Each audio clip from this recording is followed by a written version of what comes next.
Hi, I'm Irene Samuels and welcome back to another episode of Soul Stirring Astrology, where I give you my texture take on the world of astrology. But before I do that, some of you have been asking about whether I do readings or courses or seminars or webinars even, and yes, I do have some offers for you.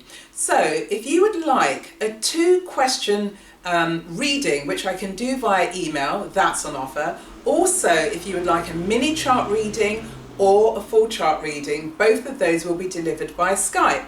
If you're interested in any of those, drop me an email at bybreensamuels@googlemail.com. Don't worry, I'll put my email in the description box below, and then we can get into a dialogue around that. And I'm also developing some webinars and some seminars, so I'll keep you posted. Now onto the astrology. Well, on June the 5th, there is a new moon in Gemini, which essentially means that there's a conjunction between the sun and the moon, and it's in this very airy mercurial part of the chart. Alongside the new moon is Venus, so there's a stellium in Gemini, which essentially means that there's a quality whereby you're very inquisitive, you're curious, you want to have a sense of a better understanding of how people work, also the environment around you. You're trying to put the pieces of the jigsaw together. So it's a very airy, as well as conversational, as well as connecting time for you.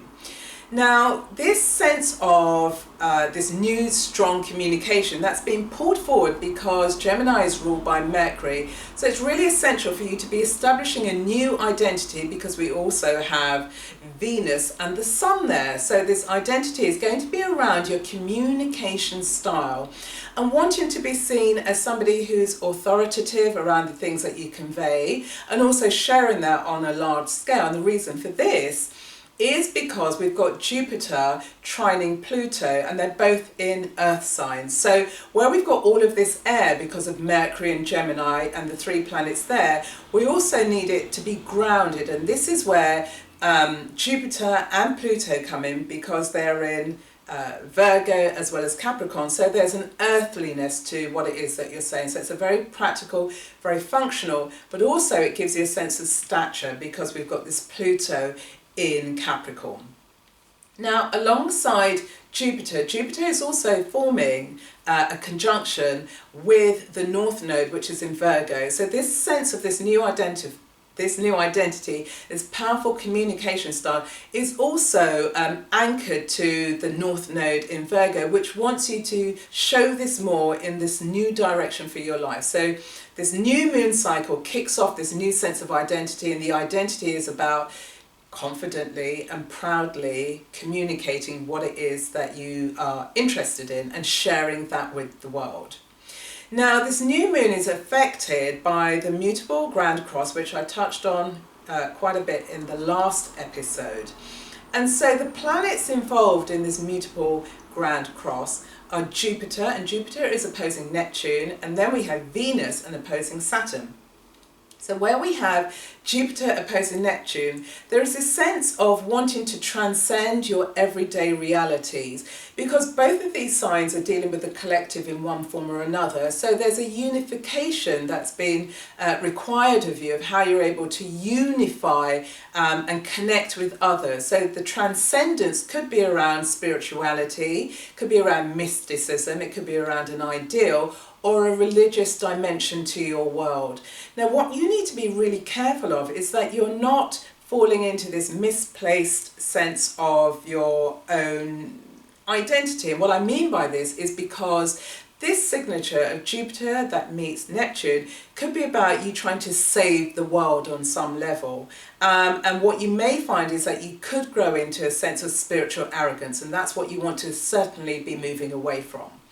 Also, what you shouldn't try to do is fall into this trap of, escaping from the world behind spirituality or behind mysticism or behind religion, because you're finding yourself being quite overwhelmed with the day-to-day realities.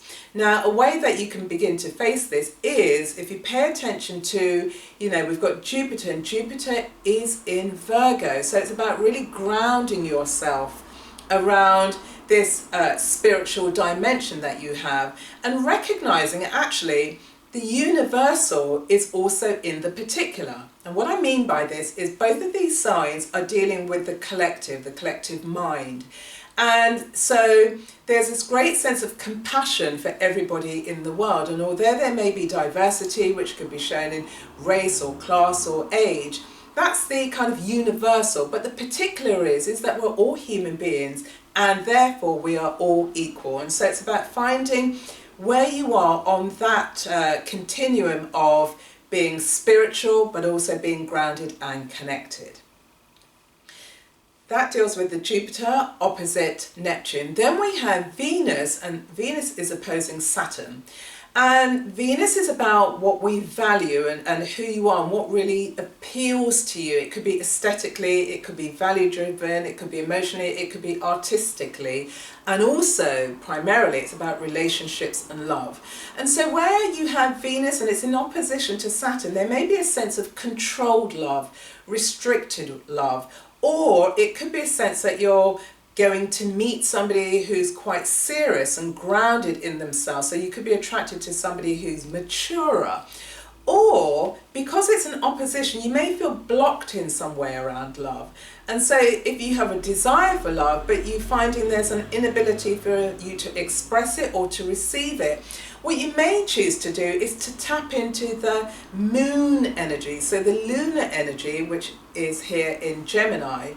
You could be attracted to somebody who's emotionally expressive, or it could be somebody who you feel quite protected by and somebody who's quite caring. So when you're looking at this signature of Venus and Saturn, there's a restriction in some way, but the way for you to navigate that restriction is if you begin to let go of this underlying concept that in relationships, there's one person who's to be revered and the other person is there to serve.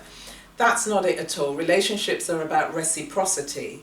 And so it's about you finding your way through. How do you give in relationships and how are you able to receive? And that is the key challenge for you when you're dealing with this Venus and Saturn signature.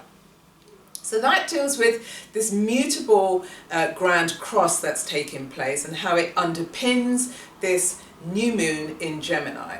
Now, alongside this, we have Mars, and Mars is forming a quincunx to Uranus. So Uranus is there in Aries and Mars is going retrograde through Scorpio, and Mars is in a pivotal position here because Mars is the ancient ruler of Scorpio, and it's co-ruled by Pluto.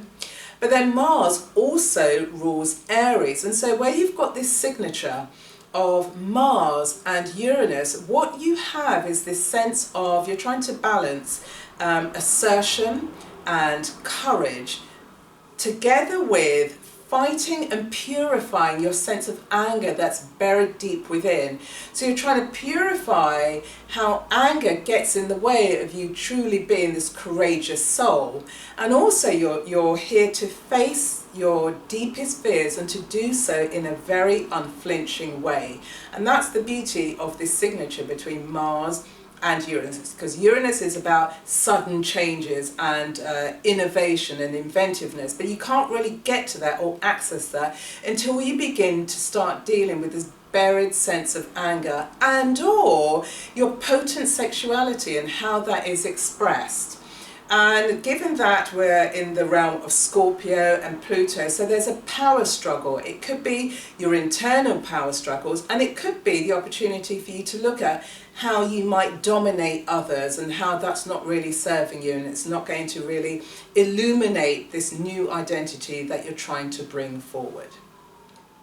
So also when we're dealing with this Mars and Uranus, it's a signature that gives an indication that if you're able to conquer yourself, you can then go on to lead and inspire other people to take decisive action in their lives. So it's a very, very potent signature. Together with, it's a great opportunity that if you have a cause that you're really committed to, this signature enables you to flout convention and to stand up and articulate and speak and act upon the things that are truly meaningful to you.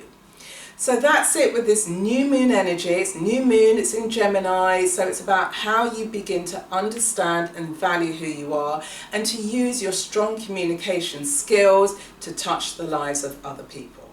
And so the quote from this week is from Jeanette Winterson, and what she said is this: "The Buddhists say there are 149 ways to God. I don't want to find God, I want to find myself. And therein lies the complicated journey." So with this new Geminian moon, how do you find yourself? How do you find your voice and use it in a way that's going to serve yourself and other people? And the question of the day is, what action are you going to take this week that signals to you that you truly value who it is that you are in the deepest part of yourself? So that's it for this week. Put your answer in the comment box below. If you've got any other questions or comments, put them in the comment box below, because I always love to connect with you. Feel free to like, share and subscribe to my channel, or you can add this episode to your own playlist. And so until then, have a great time exploring, and I will see you again on the next episode.